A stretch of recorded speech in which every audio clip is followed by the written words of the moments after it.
Lur, selamat datang di Ngidul Ngalebu film jadul. Ya apa kabar? Sehat-sehat kabeh yo. Balik mana yang aku icang mie instan rasa daun bawang seperti biasa. Di Ngidul kali ini sesuai beberapa requestan dari kalian, kita akan mengidul film sosok legenda sepak bola dari negara Brazil yang berjudul Pelé, Birth of a Legend tahun 2016. Dari judulnya aja kalian pasti sudah tahu lah sepak bola legendaris satu ini ya kan. Pelé Birth of Legend bercerita tentang kisah hidup Pelé semasa kecil sampai akhirnya berhasil menjuarai dunia, bahkan dinobatkan menjadi atlet terbaik abad ini lur. Hidupnya yang serba kesulitan membuat Pelé tumbuh menjadi pribadi tahan banting dan sangat percaya diri. Apa saja konflik yang dia hadapi, langsung aja kita gaskan pantun seperti biasa. Cak Pelé senengane cakling, monggo sekecaaken agling.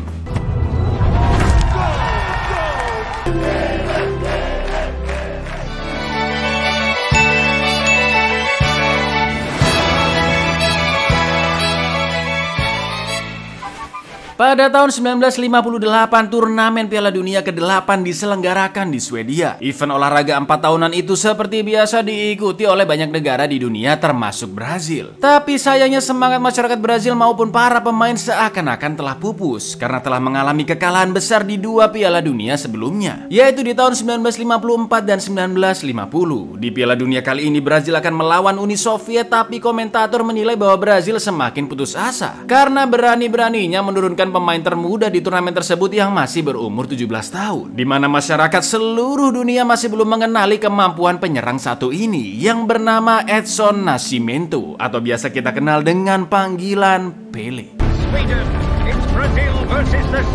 Losses in the last decade, the country's spirit has been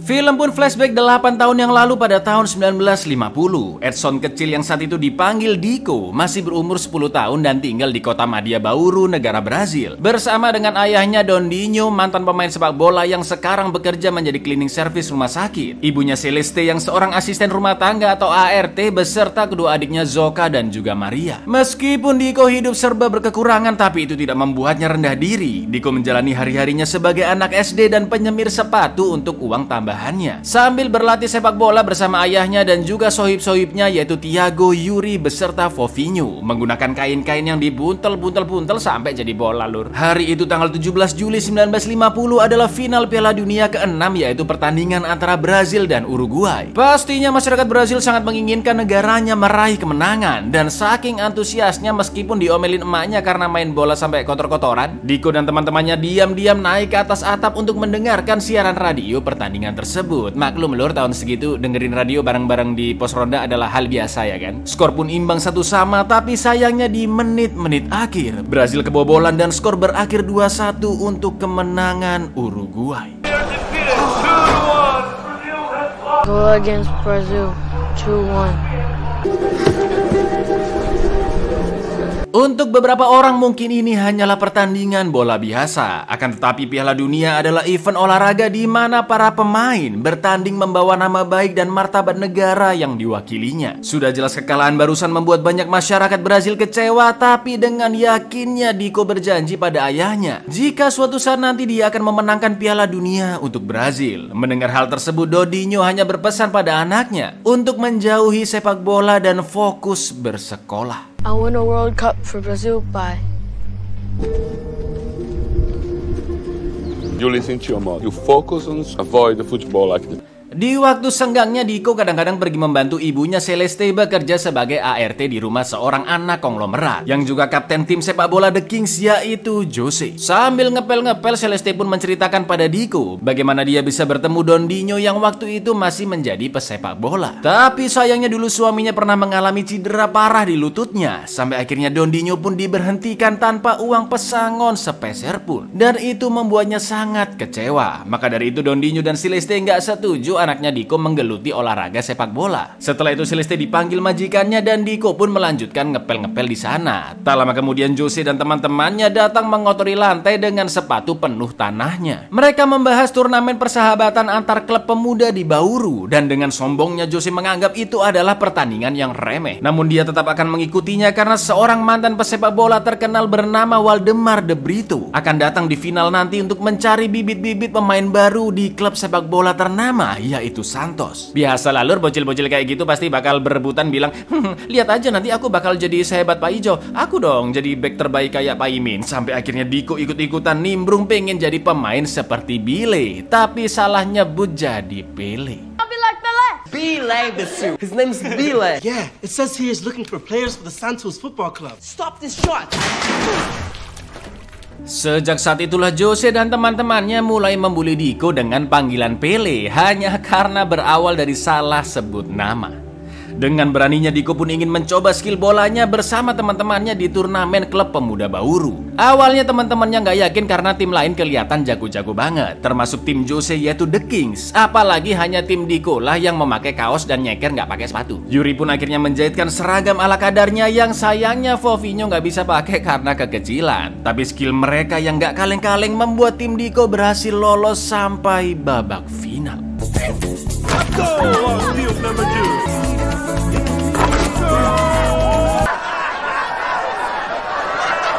Karena jadi bahan tertawaan orang-orang di sana dan sampai-sampai dijuluki tim nyeker oleh Jose, Diko pun ingin timnya punya sepatu bola. Tapi karena mereka nggak punya uang, Fofinho punya ide cerdik sekaligus nakal, yaitu nyolong kacang tanah, menjualnya kembali lalu menggunakan uangnya untuk membeli sepatu bola.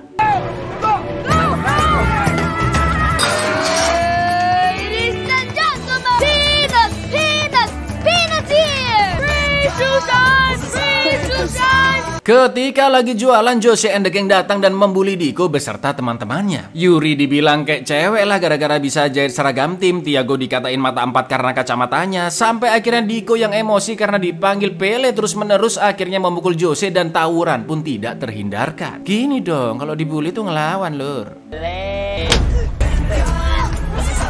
Sesampainya di rumah, Diko berbohong jika gurunya lah yang menonjoknya di sekolah. Makanya ada luka-luka di badannya. Jelas Celeste pun marah dan akan menemui guru tersebut. Tapi untungnya Dondinho yang tadi melihat tawuran bocil-bocil minta istrinya berangkat kerja aja dan biar Dondinho yang datang ke sekolah. Sudah jelas Dondinho tidak pergi ke sekolah dan malah mengantarkan Diko ke lapangan untuk melanjutkan turnamen Bauru. Di perjalanan dia memberikan nasihat ke anaknya bahwa seorang pemain yang berani melakukan kekerasan pada musuhnya sebenarnya hanya didasari perasaan takut kalah. Jadi bisa dibilang Jose sengaja membuli mereka agar tim Diko kena mental dan kalah di final nanti. Dondinho ingin anaknya tidak pernah malu pada dirinya sendiri demi menjadi pesepak bola profesional. Betapa senangnya Diko yang sudah mendapatkan support dari ayahnya. Tapi sayang ketiga temannya mulai kena mental. Tiago yang lepas kacamata karena nggak mau dibully 4 mata lagi. Fofinho yang pakai seragam kekecilan. Yuri yang memakai topi untuk menutupi rambut panjangnya. Dan juga mereka semua maksain pakai sepatu bola yang kegedean. Tak lama kemudian pertandingan final pun akhirnya dimulai. Terlihat banyak penonton di sana termasuk Waldemar De Brito. Tapi sayangnya kali ini mereka tidak bisa bermain secara maksimal karena terlalu mengikuti kata-kata orang lain yang membuli mereka. Alhasil The Kings pun berhasil meraup 6 gol tanpa perlawanan dari tim Diko sedikit pun. Sampai akhirnya Diko teringat dengan perkataan ayahnya untuk menerima segala kekurangan dirinya sendiri. Diko pun langsung melepas sepatunya dan sudah menerima dipanggil Pele. Diikuti Tiago yang memakai kacamatanya, Yuri yang melempar topinya, dan Fofinho melepas seragamnya. Lalu yang terjadi...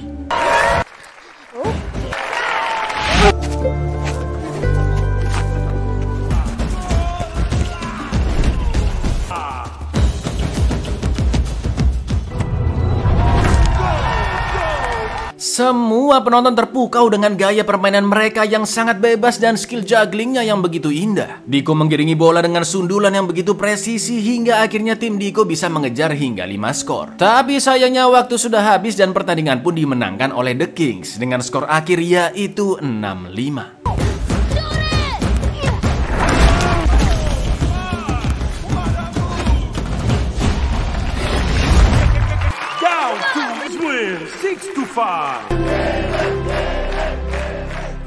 Meskipun kalah, tapi permainan Diko mendapat banyak pujian dan semua orang meneriakinya dengan nama Pele. Sampai-sampai Waldemar De Brito memberikan kartu namanya pada ayahnya Dondinho karena tertarik dengan skill dari Pele. Tapi tiba-tiba dari kejauhan abang-abang kuli yang kacangnya dicolong Diko and Friends datang ke lapangan dan akan menangkap mereka.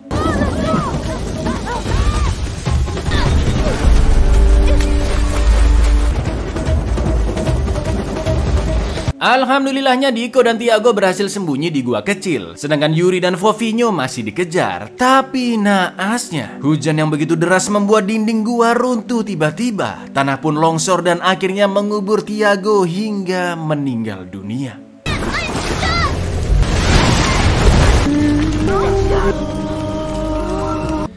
Diko pun sangat merasa terpukul karena salah satu teman baiknya telah meninggal. Dia menyalahkan dirinya karena Thiago mungkin masih hidup jika mereka tidak nyolong kacang hanya karena pengen beli sepatu baru. Celeste pun menenangkannya dan Diko berjanji akan bersikap baik di sekolah. Setelah itu Dondinho memberitahu istrinya tentang Waldemar De Brito yang melirik skill Diko. Namun saat itu Celeste tidak setuju jika Diko bermain bola karena teringat betapa sengsara suaminya yang ditinggal timnya begitu saja setelah cedera berat. Diko pun diminta terus sekolah sambil bekerja dengan ayahnya di rumah sakit untuk mengganti suasana. Dondinho juga berusaha menyenangkan anaknya dengan menunjukkan skill jugglingnya menggunakan buah mangga. Bahkan Diko yang melihat foto dirinya dan teman-temannya masuk koran masih belum cukup untuk mengembalikan semangat Diko. Sampai suatu ketika, Diko pun merasa dirinya tidak bisa terus-menerus terpuruk seperti itu. Perlahan-lahan Diko menerima keadaan dan mulai berlatih dengan ayahnya hampir setiap hari menggunakan buah mangga.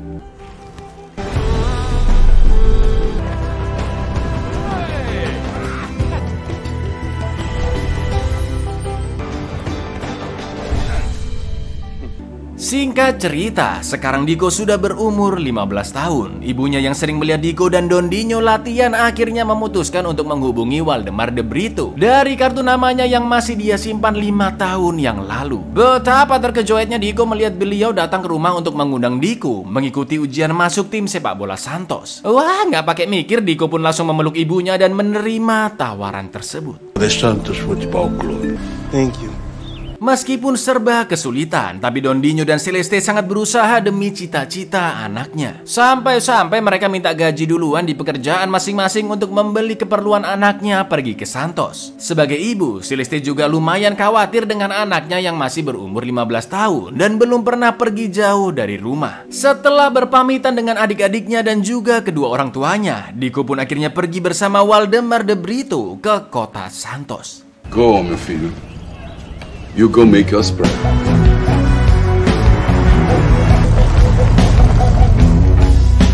Welcome to something will be evaluated.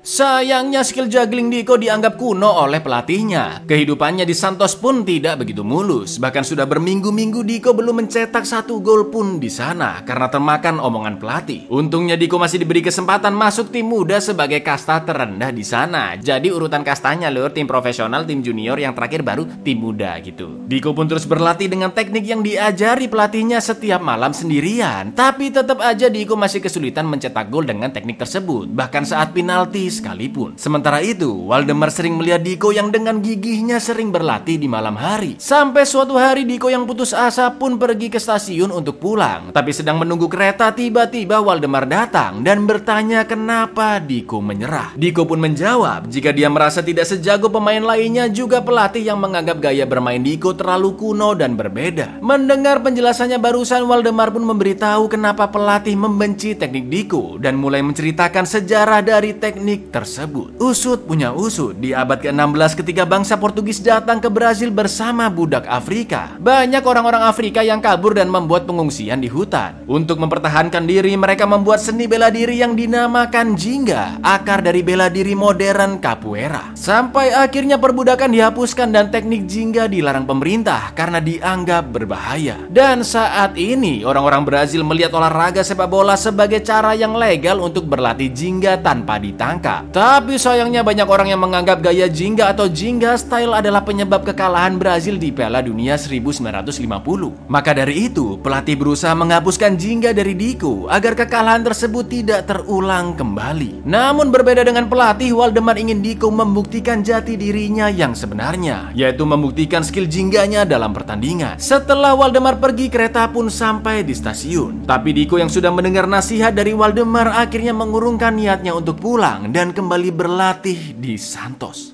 So you can either show us who you truly are. Wrong with not playing the way the other guys do. Waldemar pun menonton pertandingan Diko selanjutnya dengan skor sementara kalah 3-0. Diko yang masih belum yakin dan sempat meleng sampai jatuh menabrak pemain lain kembali bangkit setelah melihat Waldemar dan teringat dengan teknik yang diajarkan ayahnya Dondinho selama ini. Diko pun akhirnya mengabaikan strategi dari pelatih dan bermain dengan bebas dan indah menggunakan teknik Jingga stylenya. Lalu yang terjadi?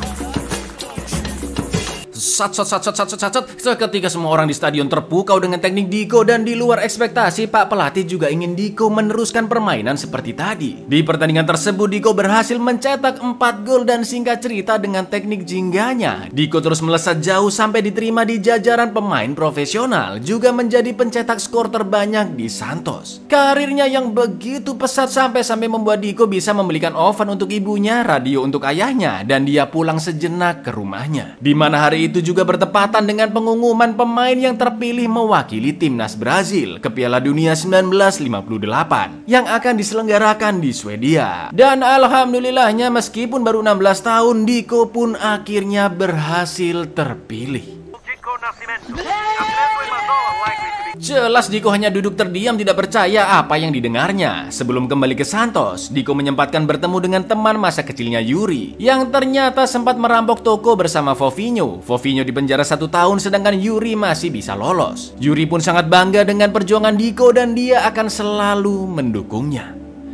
Setelah itu ayahnya memberikan seragam tim Diko semasa kecil dengan tambahan tulisan Pele di belakangnya. Menurut Dondinho, meskipun nama itu awalnya adalah sekedar bulian, tapi nama Pele lah yang selalu diteriakan oleh orang-orang ketika pertama kali Diko mencetak gol dengan lihainya. Dondinho juga menasihati Diko agar tidak bersikap seperti dirinya dulu yang juga menggunakan teknik Jingga tapi merasa ragu. Sampai akhirnya keraguannya tersebutlah yang membuatnya cedera parah dan menghentikan karir profesionalnya.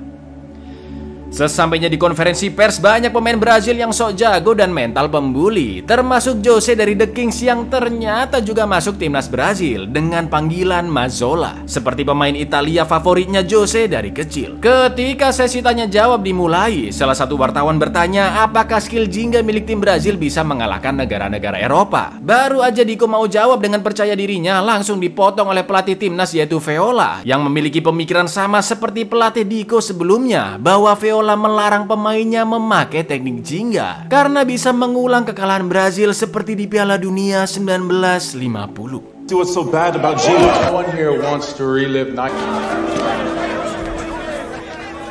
Di hari pertamanya sebagai pemain Brazil, Diko langsung kena ultimatum dari Viola agar tidak menggunakan Jingga lagi. Sikap Viola seperti ini bukan hanya disebabkan oleh kekalahan Brazil di final Piala Dunia tahun 1950, tapi juga kekalahan melawan Hungaria di Piala Dunia 1954 pada saat perempat final. Saat itu kedua timnas terus bertikai, bahkan Brazil menyerang ruang ganti Hungaria dengan pecahan botol, dan karena itulah semua orang di dunia melihat tim Brazil dengan pandangan yang negatif. Viola pun ingin merubah citra Brazil sekaligus memenangkan Piala Dunia kali ini dengan cara yang lebih beradab, yaitu salah satu caranya adalah menghilangkan Jingga. Setelah itu latihan pun terus dilakukan selama 1 bulan penuh, dan pemain Brazil lainnya yaitu Garrincha menyarankan Diko menggunakan teknik seperti Jose agar bisa dimainkan saat Piala Dunia. Tapi Diko masih sangat yakin Jingga adalah cara sebenar-benarnya orang Brazil dalam bermain bola. Lalu saat sesi latih tanding, Diko pun akhirnya nekat menggunakan teknik Jingga, tapi karena pelatih Viola meneriakinya, Diko pun menjadi ragu dan melakukan gerakan yang setengah-setengah. Sampai akhirnya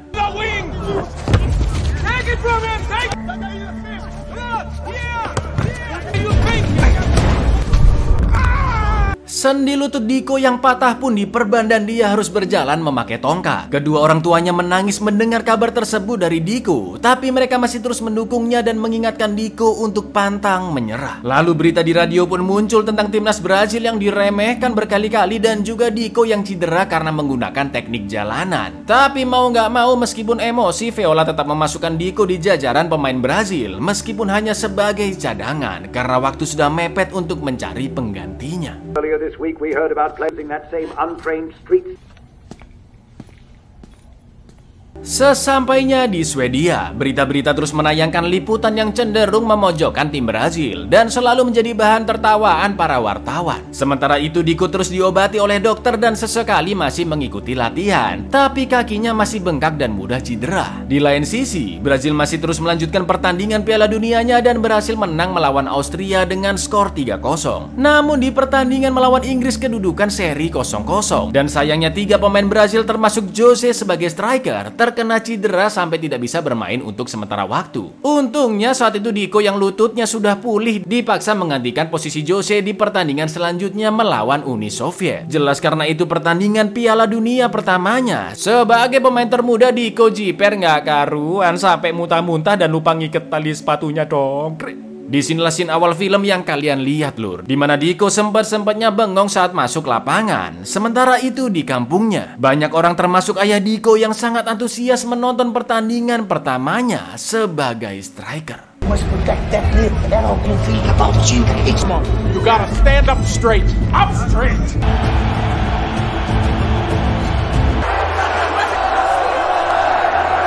Hadirnya Diko sayangnya tidak membuat perubahan pada tim karena dia masih sangat kagok dengan pertandingan pertamanya. Untungnya Brazil masih bisa memenangkan pertandingan melawan Uni Soviet dengan skor akhir 2-0 dan lanjut ke semifinal menghadapi Perancis. Sama seperti sebelumnya, Diko tetap di posisi striker dan masih terlihat keraguan dalam setiap gerakannya.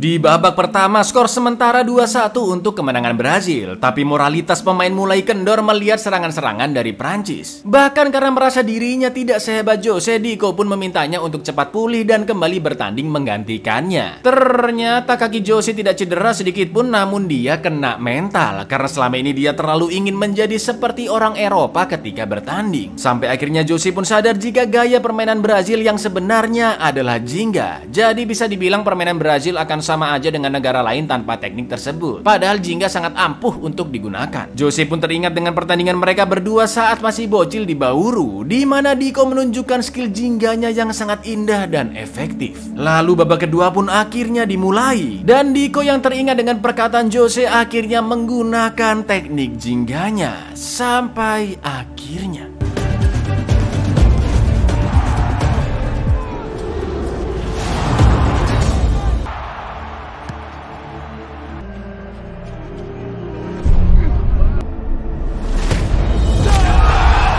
Luar biasa, Diko pun berhasil mencetak gol pertamanya dengan cara setengah salto. Bahkan di babak kedua tersebut Diko berhasil mencetak 3 gol sekaligus yang semuanya sangat indah dan membawa Brazil memenangkan semifinal melawan Prancis dengan skor telak 5-2.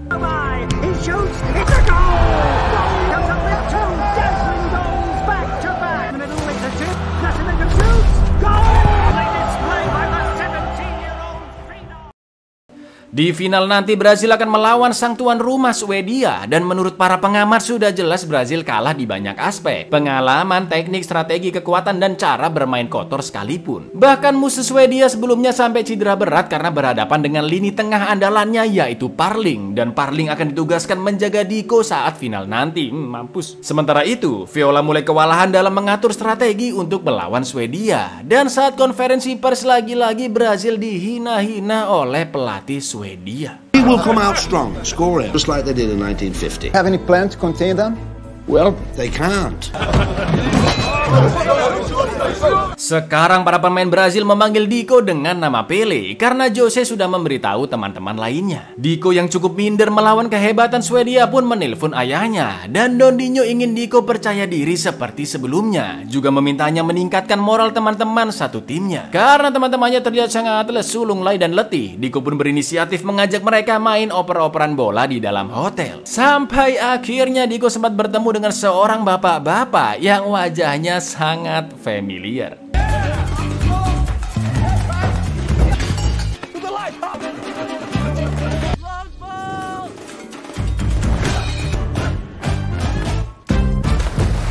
Melihat timnya yang oper-operan dengan gaya jingga dan terlihat sangat akrab layaknya keluarga, Viola pun mulai merubah pandangannya dan akhirnya sadar bahwa jinggalah yang selama ini menyatukan Brazil. Gerakan yang sangat liar, tidak tertib, namun penuh sukacita dan sangat indah. Viola pun ingin semua pemainnya melupakan perkataannya dan bermain tanpa tekanan dengan teknik jingga di final esok hari. That we will show them a beautiful game. I want them to see Brazil just as we are. We have one thing in common, the Jinga. And the expression. Sitting around for. I did not say the practice was cancelled. Di Stadion Rasunda pada tanggal 29 Juni 1958, pertandingan final antara Brazil dan Swedia pun akhirnya dimulai. Jutaan pasang mata di seluruh dunia begitu antusias dengan final kali ini karena Brazil melawan sang tuan rumah Swedia di stadionnya yang jelas dinilai lebih mumpuni. Terlihat orang-orang sekampungnya Deco yang menonton pertandingan, termasuk sahabat kecilnya Yuri dan Fofinho yang menonton dari penjara. Dari awal pertandingan Swedia sudah bermain cukup kasar, Deco beberapa kali didorong Parling sampai jatuh. Padahal sedikit lagi akan mencetak gol dan wasit tidak menganggap itu sebuah pelanggaran. Oh, wasit goreng, wasit kondo. Sampai akhirnya Swedia pun berhasil mencetak skor pertamanya.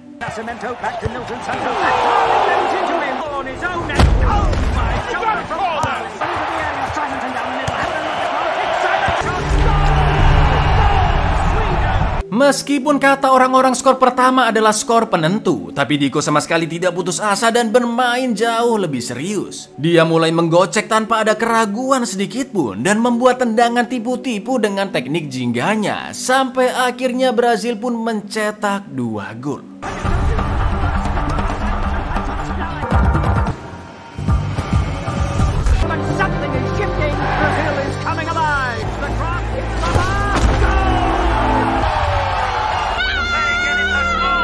Seluruh penonton stadion yang 99% warga Swedia terbelalak melihat gaya bermain Deco dan teman-temannya yang begitu lincah. Penguasaan bola pun terus diungguli oleh Brazil. Mereka semua menikmati permainan dengan tenang, indah, dan sempat tersenyum. Di pertandingan final tersebut, Deco berhasil mencetak 2 gol dan tak lama kemudian peluit tanda berakhirnya permainan pun berbunyi. Edson Nascimento atau dengan panggilannya yaitu Pele, di umurnya yang masih 17 tahun, beliau berhasil menyemangati rekan-rekan timnya dan membawa Brazil pada kemenangan atas Swedia dengan skor 5-2. Dan akhirnya Piala Dunia ke-8 tahun 1958 pun berhasil dimenangkan oleh negara Brazil.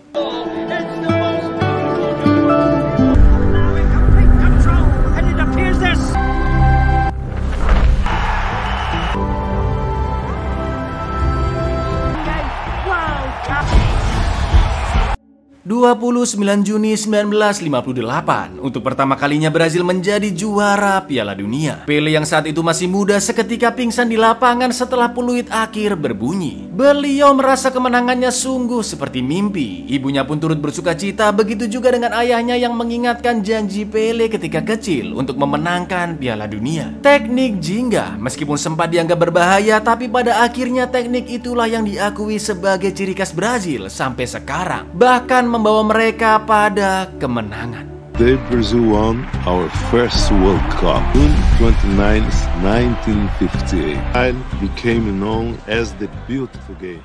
Sampai sekarang Pele masih menjadi pemain termuda yang pernah mencetak gol dan memenangkan Piala Dunia. Bahkan dirinya dinobatkan menjadi kekayaan nasional oleh Presiden Brazil di tahun 1961. Setelah itu Pele berhasil membawa kembali kemenangan bagi negaranya pada Piala Dunia tahun 1962 dan 1970. Beliau juga menjadi satu-satunya pemain yang pernah memenangkan 3 event Piala Dunia, memiliki total 1283 gol di sepanjang karirnya, dan juga dijuluki atlet terbaik di abad ini oleh Komite Olimpiade Internasional. Sejak Piala Dunia 1958, gaya Jingga menjadi gaya bermain paling dikenal di seluruh dunia.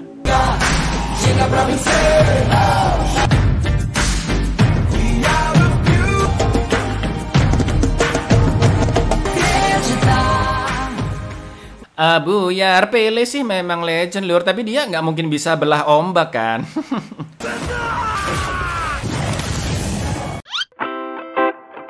Sudah tahu dong siapa bapak-bapak yang cangkirnya disenggol ya kan? Beliau adalah Pele yang sebenarnya. Udah kayak Stanley-nya Marvel aja ya kan, yang selalu muncul jadi cameo di film-film MCU lur. Film ini sangat-sangat ciamik, sangat rekom, dan hampir semua scene-nya sesuai dengan kejadian nyata lur. Dari kisah hidup, skor-skornya, sampai hampir semua karakternya itu beneran ada kalau kalian googling. Koreografinya, sinematografinya, akting pemainnya juga luar biasa sih, gila. Di film ini juga banyak pesan moralnya, di mana seseorang harus belajar menerima kekurangannya dan tidak perlu mendengarkan perkataan orang lain yang menjatuhkan agar bisa menjadi pribadi lebih baik lagi. Bakat memang ada lur, tapi tekad nggak semua orang punya ya kan. Salam super. Ya wes gitu dulu lur, aku Icang undur diri, matur nuwun dan seno untuk tidak percaya diri dan terlalu mendengarkan orang lain. Baca yes untuk link subscribe di bawah ini. Assalamualaikum lur.